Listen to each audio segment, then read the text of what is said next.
Hey everyone, to.make here. In today's video, I'm going to show you how to make your iPhone zoom out if it happens to be zoomed in like here accidentally, or if you turned it on and you want to get out of this. So a couple things here. First thing, you're going to take 3 fingers like this and triple tap on the screen like this without touching screen. So you need to do a triple tap and then a menu pop like this. And then you're going to click on basically zoom out.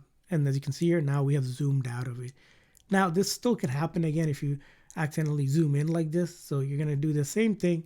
Okay, zoom out, right, completely. And if you wanted to go ahead and turn it off and make sure this doesn't happen again, what you need to do is go to your setting. Now from your main settings here, this is where it's located. You're going to go to accessibility and then go to zoom and then make sure that zoom is turned off.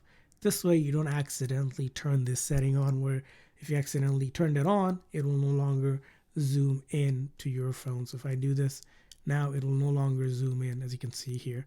So that's how you can zoom out of it. Now if you can't zoom out of it, you may also be able to just restart your phone and it will fix it if the 3 method isn't working with the 3 fingers. What you need to do in that case, you'll click on volume up, volume down, and then hold down this big side button. So here what you need to do is quickly press volume up, volume down, and then I hold down this big side button here, and we're going to wait until the screen goes completely black and the Apple logo appears on the screen. So we're going to wait here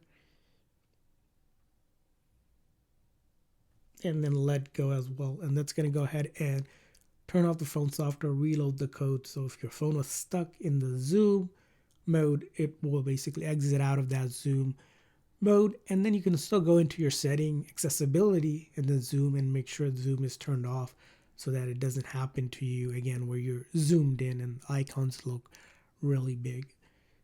So this method will not delete any of your data, completely safe. All I did was quickly press and release volume up, volume down, and then hold down this big side button. As you can see here, I'm back on, and keep in mind, once you do this method, you want to go ahead into your setting again, accessibility, and then zoom. Make sure zoom is actually turned off. So that's how you do it. I hope this video was helpful, so please consider the like and subscribe button for more tips and tricks. So see you guys next time.